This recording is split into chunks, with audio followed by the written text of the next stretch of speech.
असीरगढ़ के किले में जो सदियों से दिख रहा है, उसकी पहेली आज तक कोई नहीं सुलझा सका। आल्हा को लेकर हिंदुस्तान की वैसी ही आस्था है जैसी अश्वत्थामा को लेकर है, और इनके मंदिर में आने की आस्था के पड़ताल में विज्ञान ने कभी भी दिलचस्पी नहीं दिखाई, या फिर यूं कहें कि आस्था के पड़ताल करना कोई भी नहीं चाहता, क्योंकि धर्म ऐसे ही चलते हैं, आस्था ऐसे ही बनती है। लेकिन जहाँ तक असीरगढ़ के विचरण करने का ऐसा कोई साक्ष्य मौजूद नहीं है, लेकिन लोक मान्यता है, ये मान्यता है कि भगवान शिव के जो मंदिर है असीरगढ़ के किले के भीतर, उसमें पुष्प अर्पित करते हैं और हर बार एक नए पुष्प मिल जाते हैं। दूसरा, वहाँ आसपास के लोग कहते हैं कि वो सबसे पहले तालाब में स्नान करते हैं और स्नान करने के बाद अश्वत्थामा मंदिर में पुष्प अर्पित करने के लिए आते हैं। लेकिन कोई नहीं जानता कि किसी किरदार को भटकने का श्राप देने का दावा और उसकी कथा को आगे बढ़ाने का मकसद क्या रहा होगा। कोई नहीं जानता कि उस भटकते किरदार को पनाह देने का दावा सिर्फ असीरगढ़ किला ही क्यों करता है। कोई नहीं जानता कि शिवलिंग पर फूल और धतूरा खुद अश्वत्थामा चढ़ाते हैं या कोई और कोई ये भी नहीं जानता कि अगर अश्वत्थामा के नाम पर मंदिर में कोई और पूजा कर जाता है तो ये सदियों से और पीढ़ी दर पीढ़ी अश्वत्थामा बनने का फर्ज कौन निभा रहा है, जिनका होना समाज के लिए खतरनाक हो सकता है, जिनका होना धर्म के लिए संकट का कारण बन सकता है। तो जाहिर है सामान्य ज्ञान इस दावे को सच मानने से इनकार करेगा, लेकिन देश ही नहीं पूरी दुनिया में ऐसे दावे भरे पड़े हैं जिनको अब समझने की जरूरत है। आज के एपिसोड में इतना ही। देश और दुनिया की खबरों के लिए आप देखते रहिए न्यूज़ नेशन।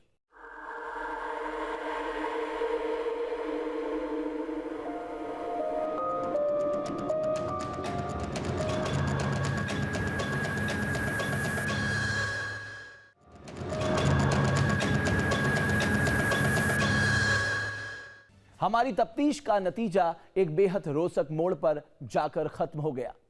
हमें असीरगढ़ किले में वाकई मंदिर के कपाट खुलने से पहले पूजा पाठ किए जाने के निशान मिले, लेकिन हम इस बदलाव का राज रात में कैद होकर रह गया। यह आस्था शायद इसी अजूबे पर टिकी है। हिंदुस्तान में जिन भाइयों की वीरता का बखान होता है, उनके जीवन की गुत्थी मध्य प्रदेश के सतना में कैद है। कहा जाता है कि मध्य प्रदेश के सतना में मैहर माता के मंदिर में आल्हा आते हैं, माता की पूजा करते हैं और वापस चले जाते हैं। मैहर में श्रद्धालु आते हैं और माता के चरणों में शीश नवाते हैं। साथ ही दो महान योद्धाओं आल्हा और उद्दल के दर्शन कर उनकी वीरता और महानता को प्रणाम करते हैं। भैया, हमें मैहर के मेले में जाना ही होगा, और मजे की बात तो ये भैया कि मेला हमारे गांव से बहुत पास है। कहा जाता है कि आल्हा और उद्दल मां के समर्पित भक्त थे, जिन्होंने 1182 में पृथ्वीराज चौहान से युद्ध किया था। माना जाता है कि दोनों भाइयों पर मां की असीम कृपा थी, यहां तक कि वो आज भी मां के दर्शन करने आते हैं। मंदिर के पास ही आल्हा की स्मृति में एक सुंदर तालाब है। कहा जाता है कि इस इलाके में दोनों भाई जोर आजमाइश के लिए कुश्ती किया करते थे। आज भी वो अखाड़े उन वीरों की गाथा कहते हैं और लोग इन्हें दूर दूर से देखने आते हैं। तो आखिर मैहर माता के मंदिर को लेकर वैसे ही अजूबे का दावा क्यों किया जाता है, जैसा दावा असीरगढ़ के किले को लेकर मिलता है। शिव मंदिर में अश्वत्थामा के आने के दावे की पड़ताल अब जारी है। अब बने रहिए न्यूज़ नेशन के साथ, क्योंकि खबरों का सिलसिला यहां कभी नहीं थमता।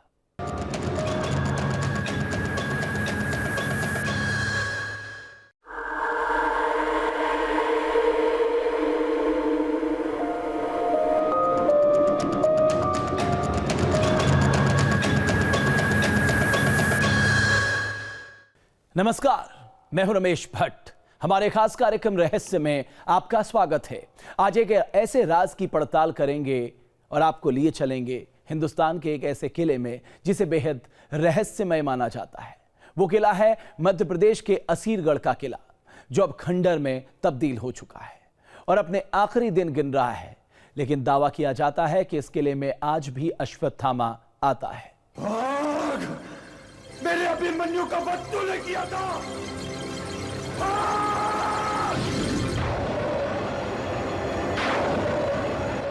क्या महाभारत का ये युद्ध एक सच्चाई है? क्या महाभारत के किसी किरदार एक हकीकत हैं? क्या इन किरदारों में से कोई किरदार आज भी जिंदा है? अगर नहीं तो बुरहानपुर के इस वीरान किले में बने शिव मंदिर में हर रोज एक अजूबा क्यों दिखता है? इस मंदिर से अर्जुन के गुरु द्रोणाचार्य के पुत्र अश्वत्थामा की कथा क्यों जुड़ी है? आखिर वो कौन है जो इस मंदिर में हर रोज आकर शिवलिंग पर फूल चढ़ा जाता है? आखिर मंदिर के कपाट खुलने से पहले जो भक्त आता है उसे कोई देख क्यों नहीं पाता? इन सवालों की पड़ताल के लिए न्यूज नेशन की टीम ने रुख किया मध्य प्रदेश के बुरहानपुर से 20 किलोमीटर दूर असीरगढ़ किले का।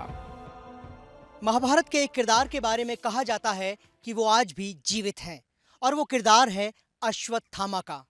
सुनकर यकीन नहीं होता ना, लेकिन मध्य प्रदेश की धरती पर अश्वत्थामा की कहानियां बिखरी पड़ी हैं और आज मैं इसी राज की पड़ताल करने आपको लेके चलूंगा बुरहानपुर के पास असीरगढ़ के किले तक। असीरगढ़ में पहरेदार की तरह खड़ा है एक किला जिसकी ढहती दीवारें आज भी इसके अजयी होने का एहसास दिलाती है। एक किला जिसकी मीनारें आज भी आसमान छूने को बेताब दिखती है। सतपुड़ा पहाड़ियों के शिखर पर समुद्र तल से 761 मीटर ऊंची चोटी पर बना एक किला यह असीरगढ़ का किला है। कहा यह भी जाता है कि यहाँ हर रोज अश्वत्थामा अपनी मौजूदगी के प्रमाण दे जाते हैं। वो आते हैं और इस किले में विचरण करते हैं। इस किले के अंदर उनकी मौजूदगी के एहसास की बातें और कहानियां यहाँ स्थानीय क्षेत्रों में प्रचलित हैं। दावा किया जाता है कि जिस किले के गद्दारों को खरीदकर अकबर ने दहलीज लांघी, उस किले में अर्जुन के गुरु द्रोणाचार्य का बेटा अश्वत्थामा आज भी भटकता है। महाभारत का एक ऐसा किरदार जिसने पांडवों की छल का ऐसा क्रूर बदला लिया कि देवता तक कांप उठे। क्या हुआ पुत्री? और जिसे देवताओं के शाप ने अभिशप्त कर दिया, हर युग में भटकते रहने को मजबूर कर दिया। दावा किया जाता है कि असीरगढ़ के किले में आज भी अश्वत्थामा भटकता है और वो हर रोज अपनी मौजूदगी का सुराग भी छोड़ जाता है। हमने किले में अश्वत्थामा के छोड़े उस सुराग को भी पड़ताल की, लेकिन उससे पहले बताते हैं महाभारत के जिंदा किरदार अश्वत्थामा की कथा क्या है। वासुदेव का प्रणाम स्वीकार कीजिए गंगा पुत्र। महाभारत की कथा कहती है कि युद्ध के 10वें दिन जब अर्जुन ने भीष्म पितामह को वाणशैया पर पहुंचा दिया तो सेना की कमान अर्जुन के गुरु द्रोणाचार्य के हाथों में आ गई। जंग के मैदान में आते ही द्रोणाचार्य पांडवों की सेना पर काल बनकर टूट पड़े और इस विपत्ति की काट ढूंढ पाना भगवान कृष्ण के लिए भी मुश्किल हो गया। मैं तो केवल एक क्रियात्मक बात कर रहा हूं कौन्तेय। जो धर्म का विरोध कर रहा हो वो तो स्वयं ही अधर्म का प्रतीक हुआ ना। और तभी गुरु द्रोण को बल से मारने से पहले पुत्र मोह से आहत करने का फैसला लिया गया। कथा है कि द्रोण पर पुत्र मोह का प्रहार करने के लिए पांडवों ने अश्वत्थामा नाम के एक हाथी को मार गिराया। मैंने अश्वत्थामा का वध कर दिया, मैंने सारथी रथ आगे लो, मैंने अश्वत्थामा का वध कर दिया, मैंने। क्या ये सत्य है कि मेरे पुत्र अश्वत्थामा का वध हो गया? अश्वत्थामा हता इति और जब धर्मराज युधिष्ठिर ने अश्वत्थामा मारा गया कहा तो गुरु द्रोण धर्मराज पर अविश्वास नहीं कर सके और वो आहत होकर गिर पड़े।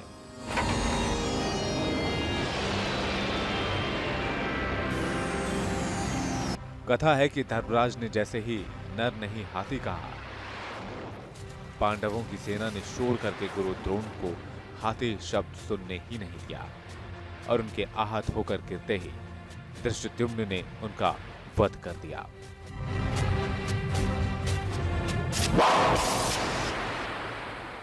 कथा है कि अपने पिता गुरु द्रोणाचार्य को जिस तरह छल से मारा गया उससे अश्वत्थामा विचलित हो गए।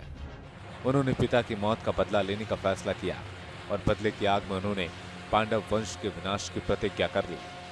उन्होंने रात के अंधेरे में गहरी नींद में सो रहे पांडव के पुत्रों को मौत की नींद सुला दिया।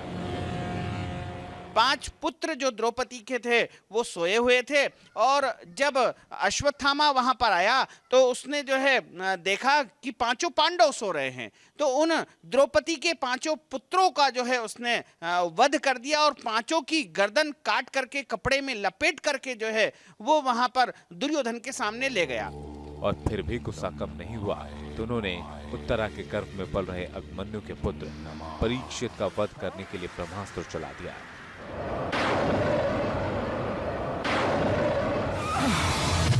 कहानी है कि कृष्ण ने परीक्षित को बचाने के लिए अश्वत्थामा के माथे पर लगी मणि निकालकर उन्हें तेजहीन कर दिया। साथ ही अश्वत्थामा को पृथ्वी के विनाश तक भटकते रहने का शाप भी दिया। और तुम समय की चरम सीमा तक पृथ्वी पर अपने कभी न समाप्त होने वाले जीवन का शव उठाए भटकते रहोगे। कहा जाता है कि उसी शाप की वजह से अश्वत्थामा आज भी दर दर भटकने को मजबूर है। दावा किया जाता है कि असीरगढ़ के आसपास ही अश्वत्थामा का गुप्त आशियाना है और किले में वो रोजाना उन सुरंगों से होकर आते जाते हैं जिनके बारे में किसी को पता नहीं। मिथक को आप मिथक कह सकते हैं, उनके पीछे कोई साक्ष्य नहीं होता, लेकिन जो जनभावना होती है, जो आदर होता है, जो हमारे जनमानस में बचपन से बैठाया जाता है, महाभारत की जो कथा है हर हिंदुस्तानी सुनता है। कहीं ना कहीं उनकी माँ सुनाती हैं, कभी दादी सुनाती हैं, और इन पात्रों का चाहे वो कर्ण का हो, चाहे अर्जुन का हो, चाहे अश्वत्थामा का हो, तो निश्चित तौर पर कहीं ना कहीं एक इनका ऐतिहासिक संदर्भ है, इनका एक प्रमाणिक आधार है। असीरगढ़ के किले में इस तरह की कई सुरंगें हैं जो अब अंधेरे से घिरी हैं और इनमें चमगादड़ों का बसेरा है। लेकिन इस तरह की ये सुरंगें जो पत्थरों के बीचों बीच से बनाई गई थी, इस तरह की सुरंगों के बारे में कहा जाता है कि अश्वत्थामा इस तरह के रास्तों से, गुप्त रास्तों से गुजरकर यहाँ पहुँचते हैं और वापस इन्हीं रास्तों से वो चले जाते हैं।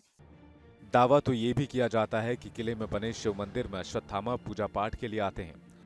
पूजा से पहले वो किले में ही बने तालाब में नहाते हैं। तालाब के आगे ही गुप्तेश्वर महादेव का मंदिर है जो चारों तरफ से खाइयों से घिरा है। कहा जाता है कि इन्हीं खाइयों में से किसी एक में गुप्त रास्ता बना है जो खांडव वन से होता हुआ सीधे मंदिर में निकलता है। इसी रास्ते से होते हुए अश्वत्थामा मंदिर के अंदर आते हैं।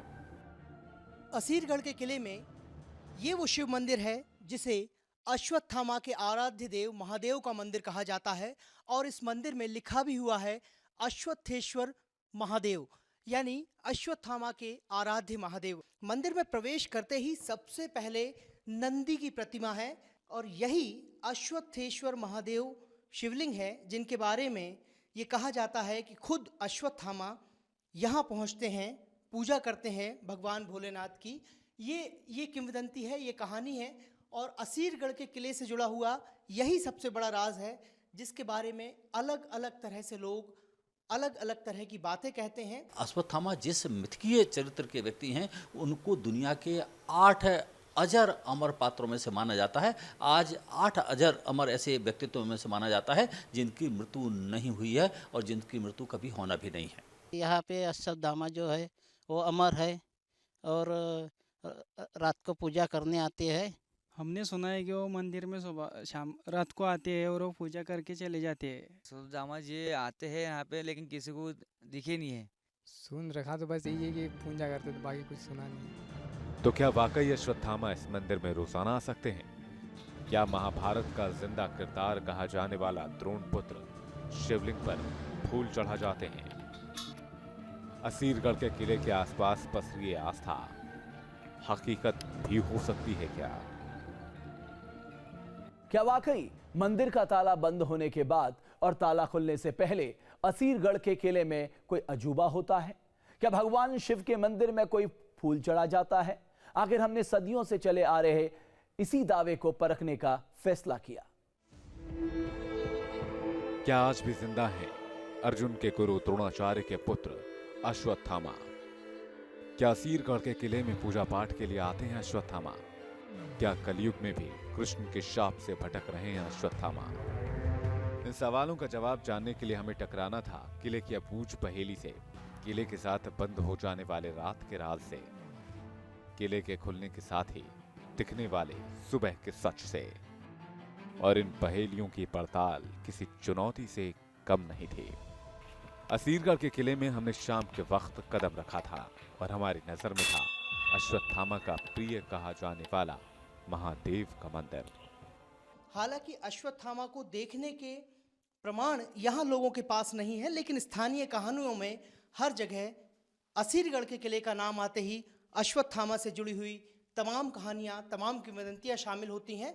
और ये कहा जाता है कि अश्वत्थामा हर रात यहाँ पहुँचते हैं और हर सुबह महादेव की पूजा करते हैं। भले ही मंदिर में रोशनी ना हो, किले में ठहरने की कोई सुविधा ना हो, रात के सन्नाटे में परिंदे तक पर ना मारते हों, लेकिन रात भर इस मंदिर में आस्था टिकी रहती है। हर रोज सुबह सुबह दिखने वाला अजूबा इंतजार करता रहता है और आखिर इन्हीं हालात में शाम की आरती के बाद मंदिर के कपाट बंद हो जाया करते हैं। ये मंदिर के पट जो हैं वो इस तरह से बंद किए जाते हैं और इसके बाद यहाँ किसी का प्रवेश नहीं होता है। लोगों की आस्था कहती है कि इस किले से सभी के बाहर निकलने के बाद कोई आता है, लेकिन किले का प्रशासन कहता है कि शाम के बाद इस किले में किसी के भी आने पर पाबंदी है और इसलिए हमने भी किला छोड़ दिया। लेकिन एक सवाल लगातार हमारा पीछा करता रहा, सवाल कि मंदिर के पहले शिव भक्त के छोड़े निशान हमें मिलेंगे क्या?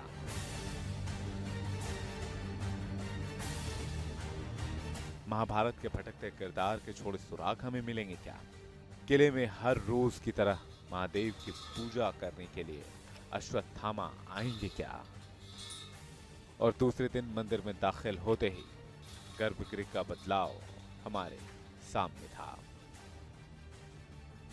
शाम को मंदिर के पट बंद होने के बाद असीरगढ़ के किले में इस मंदिर के जब पट खोले जाते हैं तो किस तरह का नज़ारा होता है हम आपको दिखाने की कोशिश करेंगे। ये मंदिर है, नंदी की प्रतिमा वैसी ही है जैसी शाम को हमने छोड़ी थी और इससे आगे बढ़ते हुए हम आपको मंदिर का नज़ारा दिखाते हैं। गर्भगृह तक हम जाते हैं भोलेनाथ के। फूल यहाँ हमें देखने को मिल रहे हैं और एक शिव को चढ़ाए जाने वाला धतूरा भी यहाँ है। हालांकि यहाँ इस पूरे मंदिर में किसी की मौजूदगी के प्रमाण नहीं दिख रहे हैं, लेकिन ये तय है कि शिवलिंग पर फूल भी है और धतूरा भी है। हम इससे किसी तरह के प्रमाण का दावा नहीं करते, लेकिन ये तमाम चीज़ें वही हैं जिनसे जो स्थानीय कहानियाँ हैं, जिनमें अश्वत्थामा के भोलेनाथ के मंदिर में आने और पूजा करने की जो कहानी कही जाती है वो कुछ इसी तरह की है, जिसके बारे में लोग कहते हैं कि हर सुबह जब मंदिर को खोला जाता है तो यहाँ भगवान पर ताज़ा फूल और बाकी पूजा की सामग्री चढ़ी हुई दिखती है। यही हमें दिख रहा है। मंदिर के कपाट खुलने के बाद जो नजारा हमारे सामने था वो हैरान करने वाला था, जैसे कोई शिव के दर को झाड़ू से बुहार कर साफ सुथरा कर गया हो। बाकायदा पूजा पाठ करने के बाद शिवलिंग पर पीले रंग का फूल चढ़ाया गया हो, शिवलिंग पर ही कोई भोले का प्रिय धतूरा चढ़ा गया हो। सामान्य ज्ञान कहता है कि ऐसा मुमकिन नहीं, लेकिन सवाल उठता है कि हमारी पड़ताल के बीच यहाँ पर फूल और धतूरा कौन चढ़ा गया? भक्तों के आने से पहले मंदिर को कोई साफ सुथरा कैसे कर गया? पूजा पाठ शुरू होने से पहले भोले की पूजा कौन कर गया? शिव मंदिर में अश्वत्थामा के आने के दावे की पड़ताल अब जारी है। अब बने रहिए न्यूज नेशन के साथ, क्योंकि खबरों का सिलसिला यहां कभी नहीं थमता।